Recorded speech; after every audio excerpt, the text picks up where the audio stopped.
States of America and to the republic for which it stands, one nation, under God, indivisible, with liberty and justice for all. Moment of prayer. Thank you. Alderman Wadawa. Here. Alderwoman Calderon. Here. Ouch. Alderman Brickner. Here. Alderman Fire. Here. Alderman Damon. Here. Alderwoman Fliss. Here. Mayor Tutai. Here. Telephonic meeting, none. The meeting has been properly posted and noticed. Public hearings, none. Presentation, none. Citizens' comments, None. Consent agenda, is there any alderperson who would like anything removed? Mayor, I'll make a motion to approve the consent agenda as listed. Second. All in favor? Aye. Aye. All opposed? Ayes have it. Recommendation of action from committees, commissions, and boards. Action to be taken from the licensing committee meeting held August 1st, 2023. Don?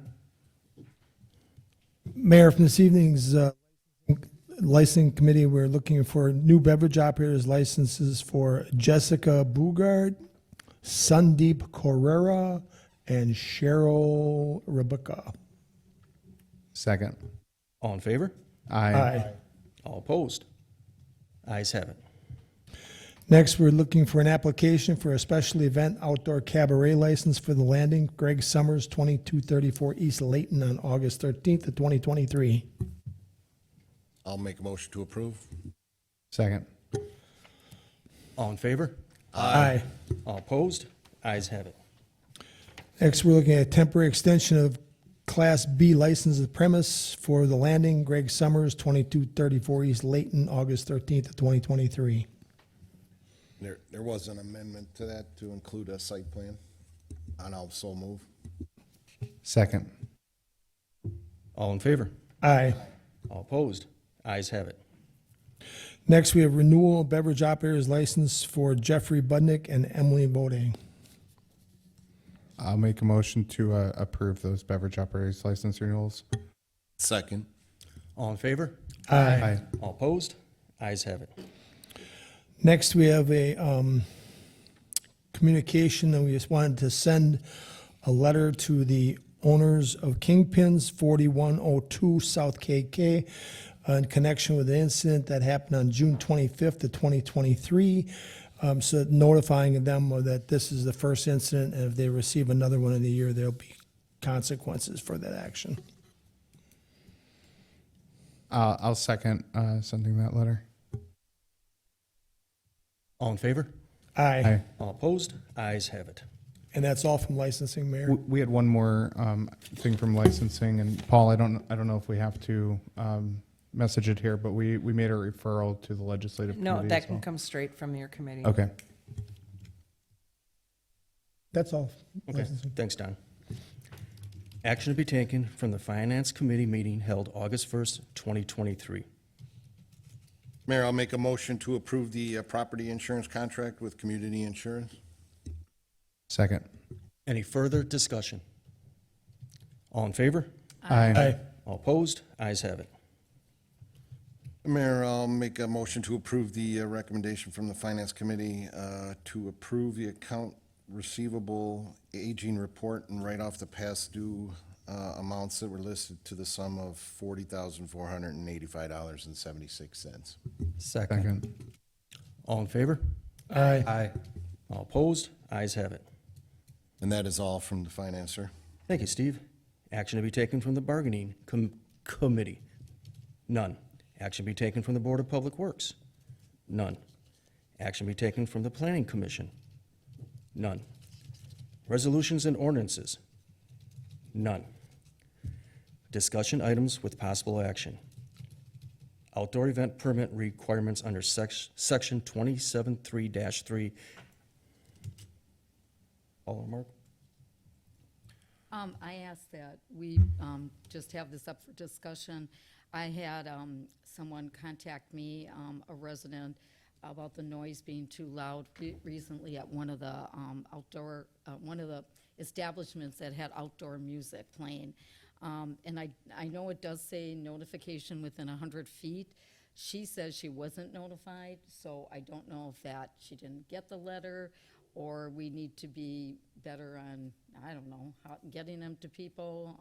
I don't know what the action should be, but I thought maybe this should be reviewed. She was very nice in her email. I responded back that I would bring it up. She basically said she has nothing against outdoor music and stuff, but that it was very loud. She wasn't prepared. She would have not been home. Her dog got, it was too much for her dog, and she would have left if she would have known in advance that that was happening. So I guess we just need to relook at what is going on with maybe getting it out in time, or a week ahead, or further notice. I don't know. She said she was not notified. Actually, Debbie, being a former letter carrier, I think maybe we'll have to look into it and could be more specific on this, but maybe get certified mail so they have to sign it and send it back. That way we have proof that they got it. Well, that's great. I'm just, on a flip side, the cost side, if it's one or two, but it's $6 to send a certified letter. But 100 feet can't be that many people. No, right? it depends upon what area you're in, and if it's the resident, I think it is. I personally spoke with her about it. So I don't know if she sent the email, so I Yep. did just say I'm I just would saying, bring it we up. did follow our rules and regulations, but we are now working on an updated form with the help of the city attorney as to the requirements. We're kind of redoing everything that we had for this, the application, and making it more specific so that we have a little bit more teeth in it as well, so we know what's going on. It all looked fine to me. I looked at it, and then, she responded back. But I thought, well, maybe it was missed. I don't know. Maybe we do have to do, 100 feet can't be more than a couple people. Maybe certified, then we're covered. Correct. We know they got it, no matter what. They can't say they weren't notified. Yeah, if I may. Absolutely. So, thank you. So, a couple things with regard to first-class mail versus certified mail. I uniformly recommend against using certified mail. Ann mentioned the cost. There's another evidentiary reason. There is a presumption under Wisconsin law that if you place a letter in the mail with sufficient postage and properly addressed, that the recipient gets it. If you place a certified letter in the mail and it doesn't come, if they don't sign for it, it comes back to you, and you've now demonstrated that they didn't get the notice. So less important in this instance than perhaps some court matters, but still it carries on. So we can show by maintaining a list, and it's typically done in the form of an affidavit of mailing. On this date, I mailed letters, this copy of the attached to the following individuals, and you list it, the person signs it, and we keep it on file. We would then have a record of everyone that got it. So that would take care of that. With respect to the complaint that you received, it's unfortunate, quite honestly, that the complaint went to you.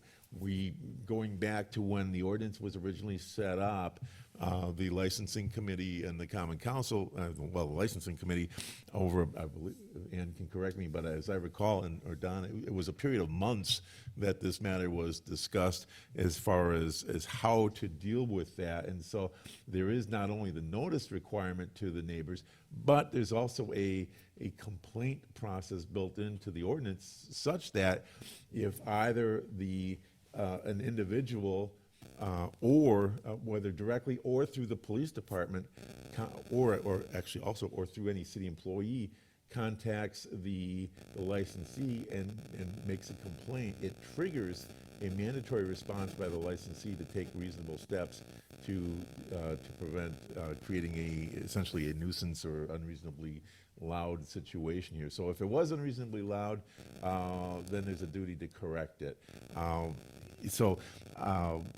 There is a process in place. So in the future, if any resident has a concern, they should either, if they don't feel comfortable directly, they can certainly contact the police department and let them know, and then there does trigger the requirement under the code to take steps that are reasonably necessary to ensure that the licensee's activities do not unreasonably disturb the peace and quiet, result in unreasonably loud and raucous noise or result in unreasonably loud from the premises, including any outdoor area. So there is that as well, and there's also a provision that does allow, and currently in the code, that allows the licensing committee to consider issues as far as if there's been an incident, if you will, with regard to one of these situations where they have received an outdoor event permit allowing them to use amplified music, as to whether or not it was such that there should be a suspension, if you will, of further such permits for a period of 30 days up to a year, depending on the severity of the problem. So we do have a mechanism in place. I think Paul, though, she just, her thing is, hello, District 3 council persons, and she sent it to Matt and myself. And it's actually, I mean, it's not a bad one, she just was asking that it be addressed in the future, so. Right, again, I it's mean, just, you know, right, I it's- mean, I ask residents, I get residents all the time that lots of times I can answer a question, but they don't know to go through the code or permits. I mean, that's what they expect us to help them with, that's. Right, no, I understand the process, and certainly they have the ability to do that. Unfortunately, there's, as I'm sure is the case, they typically don't do it at the time, and it's at a later point in time. So, if they can do it at a point where some action can be taken, it can be taken so as to, A, investigate, yes, it is a problem, and B, abate the issue so that not only they, but anyone else who may be similarly affected is saved from, another, hours of raucous music going on, or, Taylor Swift causing seismic activity in Seattle or wherever. Well, I it was. think if you So- just do the certified letter, that takes care of it for anything, and then if somebody gets it, they can always contact us or alderperson, or, like you say, the establishment, once they get that letter and we know they got it, so. Well, and But it maybe- sounds like we're not gonna do certified. No, we're gonna because do they the after, decline. yeah. I think what we can do is we can certainly do, I think what we can do is to address the issue is regardless of how we send the letter, we can indicate in there that if there is a complaint, here's the complaint process. And just so that they have a heads up, so they don't wait to call you, 2 days later or 5 days later and say, oh, by the way, so that there is some more immediacy to the process, so that they know about it. Still gonna contact us, that's just the one. Right, but at least it gives them notice that, hey, I can do something right away if I'm bothered. Yeah. I did say I would address it, I did Do tell any them. action? No, I, no, we're we're working internally, and we're changing our formats and trying to make it better so that we don't have problems like this in the future. All right, moving on. City engineers recommended compliance maintenance annual report for submission to the Wisconsin DNR. Bill? Thank you. Mark, just want to confirm, this is a resolution on the agenda, correct?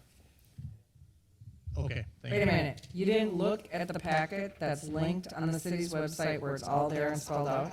So just so you know, I printed this yesterday, so. Well, this was today, and you don't even have to print it, you just have to peek at it.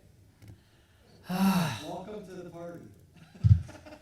I will make sure I don't print off. I'll just use the computer from now on, so. So in front of you guys is a resolution tonight for the CMAR. And with me tonight is Alexis Countryman from our Milwaukee office for MSA, and she's been the one that's doing all the heavy lifting for all things sanitary sewer related. So she's going to just take a few minutes to explain the resolution that's in front of you and what exactly the CMAR is. Hi, I'm Alexis. Hopefully you can hear me. And as Bill said, I've been working on the Compliance Maintenance Annual Report, which is also known as the CMAR. So the CMAR essentially goes into two different sections within your sanitary sewer collection system. It talks about your financial management, so more specifically like the funds associated with anything that's a replacement for that sanitary sewer system, as well as the operation and maintenance of the sanitary sewer system itself. So if you aren't aware, the City of St. Francis, and more specifically the Department of Public Works, actually maintains about 26 miles of sanitary sewer all year round, which is pretty impressive. And of course, those sewers then run into the MMSD sanitary sewer collection system and their treatment facility eventually. So the CMAR is a way of looking at your current system as it relates to, again, that financial management and the sanitary sewer collection system. So within this, you are providing information such as basement backups and complaints and sanitary sewer overflows, as well as the more positive side, such as maintenance procedures, including root removal and collection system cleaning and sewer televising. And using all of this information, the CMAR then spits out a grade. So just like in school, you're graded A through F, where A is great and F is not so great. And based on that, between your grades for the two different sections, you're then provided a GPA. If you have a GPA of lower than 3.0, then action is necessary by your city. But for the city of St. Francis, you guys achieved an A in both sections. So that means that no action is required. For the resolution itself, the resolution is just stating that you accept the CMAR as it is and allow us to submit it. So we would like that because that is the final step prior to the submission of the CMAR itself. The CMAR will be submitted to the Department of Natural Resources, and it is typically submitted by June 30th of each year, but due to the turnover in the engineering department, the Department of Natural Resources extended that date to August 5th, which is why you're seeing it now today.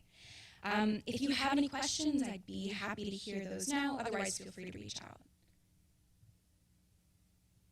Mayor, I'll resolve to approve the 2022 Compliance Maintenance Annual Report as presented this evening. Could you introduce and adopt the resolution? I will adopt the resolution. Second.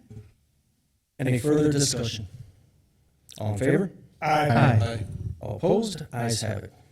And that number bill is 2851. Appointments to committees, commissions, and boards. None. Action concerning any currently outstanding appointments to committees, commissions, and boards provided for under the City of St. Francis Code. None.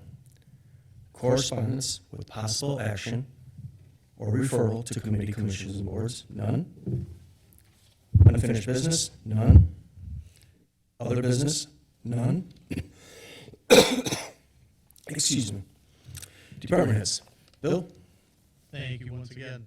The first, you guys, I handed all out a monthly update. We're just going to briefly go through that like we typically do. With Alexis here, I'm going to have her cover the first three items, which are all sewer related. Sure. So on the PBII side, we don't really have any updates. We're still continuing to coordinate with MMSD and all the PBII people as necessary. For the annual report, so just as like a general summary, the annual report is everything MMSD, whether that's green infrastructure, stormwater, or wastewater. That report was due on July 30th and was submitted by us on July 28th with supporting documentation. Some of it has been outstanding for quite a while. And then finally, the CMAR. I talked a little bit about the CMAR not too long ago. But on the CMAR side, so the CMAR stands for Compliance Management Operation and Maintenance Plan, and it's essentially your operation and maintenance plan related to the sewer system in general. So the CMAR is in the process of being finalized with city staff, and we're hoping to get that done and out pretty soon. Thanks, Alexis. MS4 permit, Eric continues to go back and forth with DNR, all in very positive fashion. So like I've indicated before, we're well on track for permit approval October 1st. DPW facility plan, I had indicated previously that we had submitted a wetland exemption at the DPW site. We did get approval for that.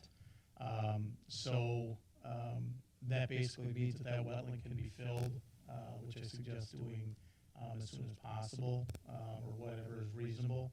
But there is no additional permits that need to be filed. That is less than an acre, so there's no additional DNR permits. So you can see some of the instructions that I put in there. And if there's any questions, I'll work with Mark and DPW staff as well as Hunter. The bike lane and pedestrian lanes, I guess one thing to follow up with that, now that we have that, really what that does is open up the site to not exactly be limited with any type of setbacks related to that wetland. So Now that we have that, I'll be able to proceed with providing Mark a scope on the DPW side as far as the site planning. Hope to have that done by the end of the week to take next steps there. Same thing with the bike lane, pedestrian lanes. I've got a scope of work that's kind of being evaluated by several at MSA, and I'll be able to provide that to Mark as well. I'm hoping by the end of the week.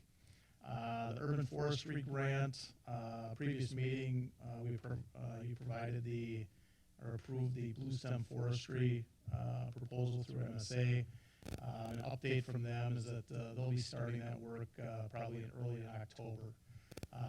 And that will continue through the rest of the year, maybe even into the following year, and then all that will be incorporated into the GP, or the GIS work that MSA is doing as well.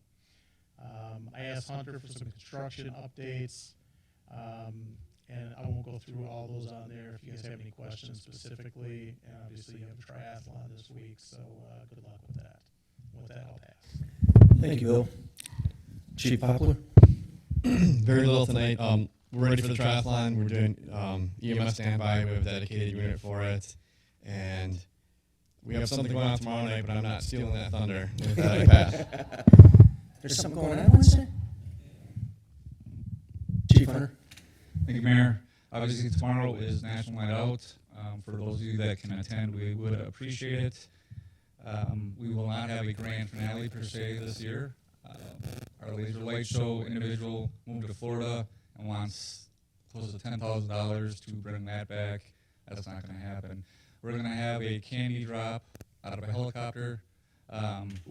So that'll take place at around 7:30 p.m. and then Flight for Life should show up as long as they're available around 8:10 p.m. tomorrow night and stay for a little while.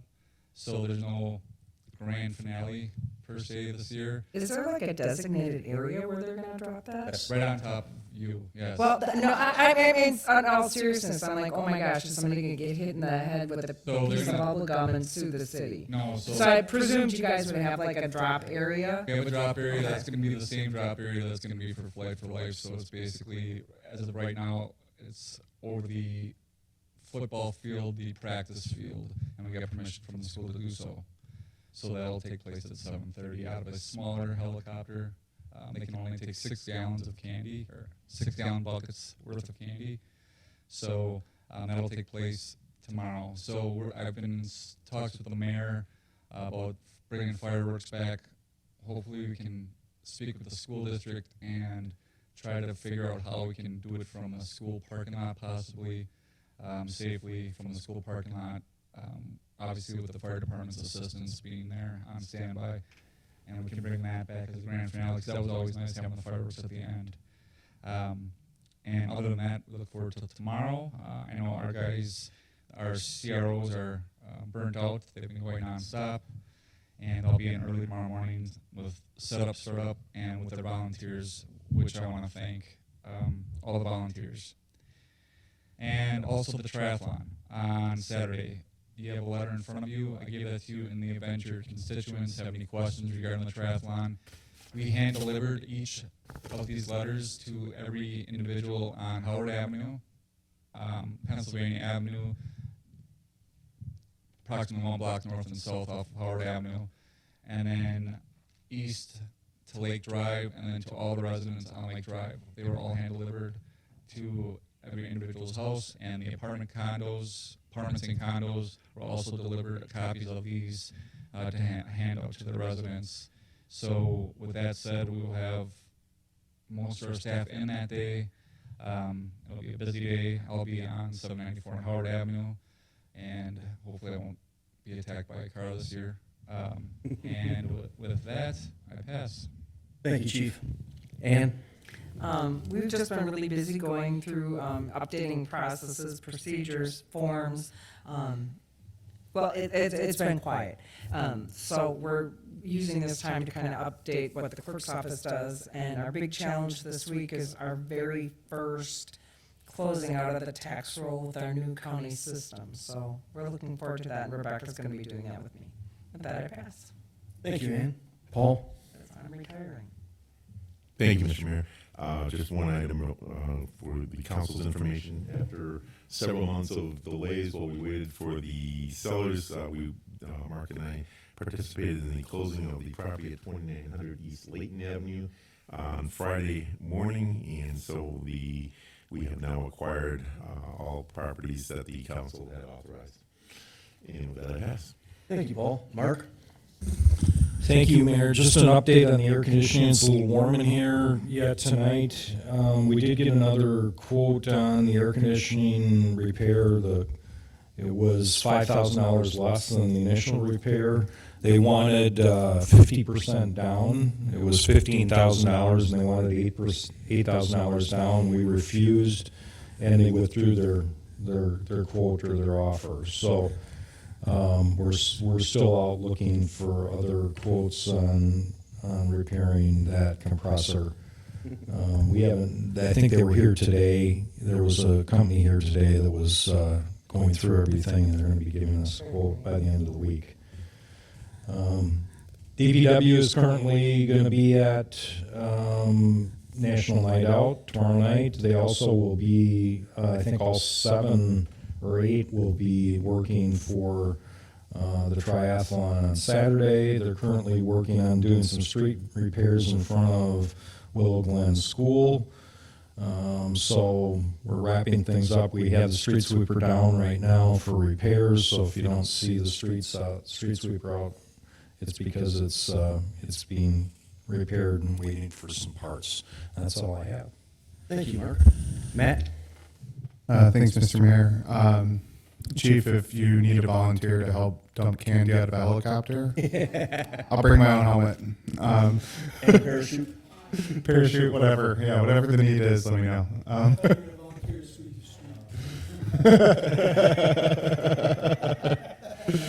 No job's too small. National Night Out sounds like an awesome event. I'm going to try to make it there myself. And that's all I have for tonight. That I pass. Thank you, Matt. Steve? Nothing to see, Mr. Thank you. Don? National Night Out, I always attend National Night Out. I look forward to National Night Out. We're informed by Debbie this evening that Ted Jarash, who is a former alderman of the 2nd District, is in ill health and is entering hospice at this time. So just have Ted in your prayers. And with that, I pass. Thank you, Don. Debbie? I'll pass, Mr. Mayor. Sarah? I'll pass, Mr. Mayor. Sean? If you're in the area, our National Night Out is award-winning multiple years for a reason. We get other departments from across the Milwaukee County area coming. It's really a great event. It's a wonderful opportunity for our EMS, firefighters, and our police to interact with the community. Since our last meeting, there's been a lot of discussion and interest about little free libraries. There's a reason they're not on public properties. When you put these little free libraries up, the process doesn't stop with the installation. You become the caretaker of this as a property owner. You are responsible for the materials in them. You are responsible for the maintenance of them. You are the responsible party for what is maintained within that box and the structural integrity of that box. As patrons, you also have a responsibility. You put books for all ages, but respectful books. You don't. There's other communities where they've had instances where the box has been completely emptied and filled with Bibles or political pamphlets. That's not what they're for. They're not garbage receptacles. Don't overfill them, cluttering them, breaking them. And don't take things personally. If you put something in there that the property owner doesn't feel is appropriate or is going to move, they can't remove it. So there's been a lot of discussion about these. People need to understand when you put this up, you have responsibility. And for that reason, municipalities typically don't allow them on public property because we don't maintain them, we don't monitor them, we don't know what's in them. So if there's people who would like to have further discussion about it, they're not shy reaching out to us. I'd be more than happy to discuss it with them further. And with that, I'll pass. Thank you, Sean. And I have nothing. I talk about National Night Out, but we already did that once or twice, 3 times. Motion to adjourn? Second. All in favor? Aye. Opposed? Ayes have it.